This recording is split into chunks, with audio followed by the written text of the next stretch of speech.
জীবনে সফল হতে গেলে কতগুলো অভ্যাস করুন। সাত সকালে ওঠার অভ্যাস। সাত সকালে ঘুম থেকে ওঠার অভ্যাস পৃথিবীর সফল মানুষদের মন্ত্র। এতে শরীর যেমন সুস্থ থাকে, তেমনি অগ্রিম ঠিক করা কাজের তালিকা ধরে সকাল থেকেই ঝাঁপিয়ে পড়ার শক্তি মেলে। কারণ মস্তিষ্ক সকালে থাকে চাপমুক্ত, মন থাকে সতেজ, আর সূর্য ওঠার একটু আগেই কাজে নামতে পারলে তো কথাই নেই, এগিয়ে থাকা যায় প্রতিযোগিতায়। রুটিন মেনে চলার অভ্যাস তৈরি করুন। শীত, গ্রীষ্ম, বর্ষা রুটিনই ভরসা। প্রতিদিন কাজের একটা রুটিন করে তা মেনে চলা যে কোনো মানুষের জীবনকে শৃঙ্খলিত রাখে। কোনটা ছেড়ে কোনটা করি, এ সমস্যা কম বেশি সকলেরই। সফল হতে গেলে তাই শুরুতেই কাজের গুরুত্ব অনুযায়ী আগে ও পরের রুটিন তৈরি করুন। যে কাজগুলো অত জরুরি নয় সেগুলো পিছনে রেখে প্রয়োজনীয় কাজ সেরে ফেলুন প্রতিদিন। ঘুম থেকে ওঠা, ঘুমোতে যাওয়া, স্নান, খাওয়া, বিনোদন, অফিস, মিটিং বা লেখাপড়া প্রত্যেকটির ঘড়ির সময়ের সঙ্গে সময় ধরে একটি নির্দিষ্ট ছন্দে করলে জীবনে সাফল্য আসতে বাধ্য। নিয়মিত শরীরচর্চার অভ্যাস করুন। শরীর হলো মন্দির, মসজিদ। যদি শরীর ঠিক না থাকে তাহলে কোনো কাজেই মন বসানো কঠিন। নিয়মিত ব্যবহারের অভাবে যন্ত্র যেমন বিকল হয়ে পড়ে, নিয়মিত ব্যায়ামের অভাবে শরীরও তেমনি হয়ে পড়ে স্থবির। অবসাদ দূর করতে, প্রাণচাঞ্চল্য ধরে রাখতে ব্যায়ামের বিকল্প নেই। সফল ব্যক্তিরাও শরীরচর্চার প্রতি যথেষ্ট গুরুত্ব দেন, কারণ স্বাস্থ্যই যে সাফল্যের বড় সম্পদ। নিয়মিত বই পড়ার অভ্যাস করুন। বই হলো মানুষের সেরা বন্ধু। বই মানুষকে সমৃদ্ধ করে। গল্প, উপন্যাস, আত্মজীবনী বা যে কোনো বই মানুষকে জ্ঞানের আলোয় আলোকিত করে। তরবারিকে শানিত দেওয়ার জন্য যেমন শান পাথর, মস্তিষ্ককে তৎপর রাখতে তেমনি বই। আপনি কি জানেন সফলরা বছরে কত বই পড়েন? মাইক্রোসফটের মালিক বিল গেটস কথাই ধরা যাক।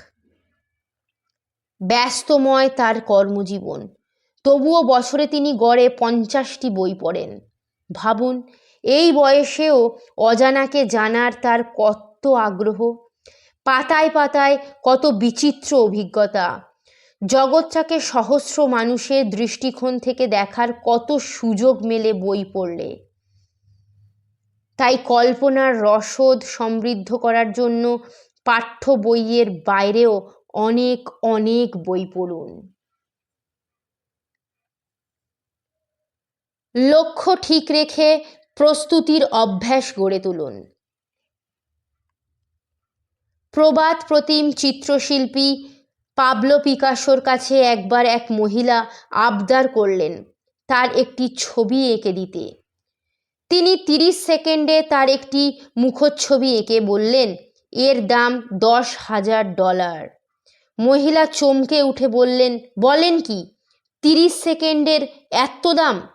পিকাসো বললেন, কিন্তু এই 30 সেকেন্ডে আঁকা রপ্ত করতে যে আমার সময় লেগেছে 30 বছর। আসলে সাফল্যের জন্য চাই প্রস্তুতি। তিলে তিলে গড়ে তোলা সেই প্রস্তুতি, একাগ্রতা, মনোনিবেশ না থাকলে কখনোই জীবনে সফল হওয়া যায় না। ভাগ্য নয়, লক্ষ্য ঠিক রেখে প্রস্তুতি সাফল্যের দরজা খুলে দেয়।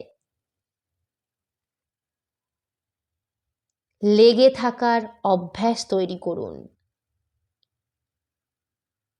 জে.কে. রাউলিং হ্যারি পটার বইটি লিখে কতজন প্রকাশকের দরজায় কড়া নেড়েছিলেন মালুম আছে? 13 জন। কেউই বইটি প্রকাশ করতে রাজি হননি। মানুষ কেন বিফল হয়? পৃথিবীর প্রায় 90% মানুষই তাদের কাঙ্ক্ষিত সাফল্য অর্জনে ব্যর্থ হন লক্ষ্যে অবিচল থাকতে না পারার দরুন। তাই সফলতার মুখ দেখতে হলে জীবনে কী চান তার একটি স্বচ্ছ রূপরেখা তৈরি করতে হবে। সাফল্যের আগে সবসময় ব্যর্থতার মুখোমুখি হবেনই এমন কোনো কথা নেই। আর এলেও সেক্ষেত্রে হার স্বীকার করে ঘরমুখী হওয়া মানে নিজেরই ক্ষতি। আপনি কি জানেন পৃথিবীর অধিকাংশ সফল ব্যক্তিরা কখনোই একেবারে সফল হননি?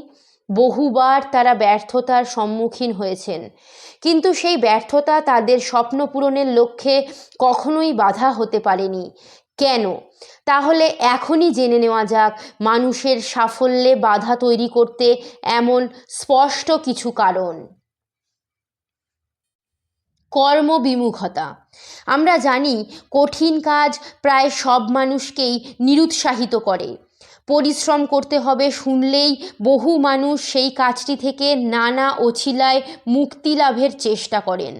দ্বিতীয়বার চেষ্টা না করে খুব সহজেই হাল ছেড়ে দেন, নানা অজুহাত খাড়া করেন। আসলে কর্মসংস্থানই শুধু নয়, কর্মবিমুখতাও বেকারত্বের অন্যতম বড় কারণ। অধিকাংশ মানুষের চেষ্টা থাকে কত কম বা বিনা পরিশ্রমেই সাফল্যকে পকেটস্থ করা যায়, কিন্তু সাফল্যের পথ যে বড়ই ভঙ্গুর, রুক্ষ এবং কণ্টকময়। সেসব অতিক্রম করতে গেলে চাই কঠোর পরিশ্রম, কারণ যিনি অলস তার ভাগ্যেও অলসতাই থাকে। ফলে পরিশ্রমের কোনো বিকল্প নেই। সন্দেহ প্রবণতা। স্বপ্নকে খতম করার একটি নিঃশব্দ ঘাতকের নাম সন্দেহ প্রবণতা। সন্দেহ আসলে একটি ব্যাধি। এমন অনেকেই আছেন যারা নিজের ছায়াটিকেও সন্দেহের চোখে দেখেন, তাই সফল হতে চাইলেও তারা ব্যর্থ হন পদে পদে। অথবা সফল হয়েও অহর্নিশ ভাবেন এই বুঝি তার সুখ কেড়ে নিল অন্য কেউ। সন্দেহের কারণে তারা নিজেদের যোগ্যতার ওপর বিশ্বাস হারিয়ে ফেলেন, ফলে কাজের ওপর সেটি প্রবল প্রভাব ফেলে, দুশ্চিন্তার সৃষ্টি করে। আর মনে ভয় থাকলে কঠোর পরিশ্রমও মূল্যহীন হয়ে পড়ে। ব্যর্থতার প্রবণতা বেড়ে যায়। জীবনের লক্ষ্য অর্জন করতে পারবেন কি না এ নিয়ে তাদের মনে সংশয় ভরপুর। জীবনও তাই তাদের অজান্তেই ব্যর্থতার দিকে ঠেলে নিয়ে যায়। তাই সন্দেহ, ভয় দূর করতে হলে ইতিবাচক শক্তি ধরে রাখতে হবে। প্রত্যেক পরিস্থিতিরই যে কোনো ফলাফল মেনে নেওয়ার মানসিকতাও থাকতে হবে। আত্মবিশ্বাসের অভাব। নিজের কাজ ও লক্ষ্য সম্পর্কে স্পষ্ট ধারণা থাকলেই যে আত্মবিশ্বাস গড়ে উঠবে এমন কোনো কথা নেই। আত্মবিশ্বাস হলো নিজের যাবতীয় যোগ্যতা গুণের প্রতি এক পরম বিশ্বাস, নিজেকে অন্যের কাছে তুলে ধরার স্বকীয় ব্যক্তিত্ব। আত্মবিশ্বাস এক একজনের কাছে এক এক রকম। লোকে কি বলবে এই ভাবনা যার মধ্যে রয়েছে তিনি কাজটি নিয়ে দ্বিধাদ্বন্দ্বে জর্জরিত থাকেন। আবার কেউ কোনো কাজে হেরে গেলে বা ভুল করলে তা মানতে পারেন না। কেউ সব কাজে লজ্জা এবং অস্বস্তি অনুভব করেন, কেউ নিজেকে অন্যের চেয়ে ছোট ভাবেন, কেউ আবার অন্যের ওপর নির্ভরশীল। এসবই আত্মবিশ্বাস না থাকার ফল। এর কারণও অনেক।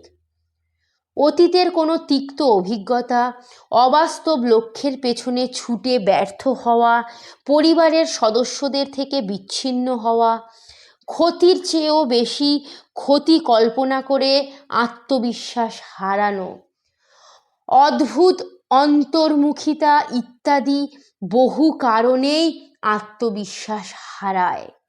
নিজের কাজ, পারস্পরিক সম্পর্ক ও জীবনের ওপর যথেষ্ট ভরসা থাকলে তা আপনাকে একটি সফল জীবনের দিকে নিয়ে যাবেই। অনুপ্রেরণার অভাব। অনুপ্রেরণার জন্ম নানাভাবে হয়।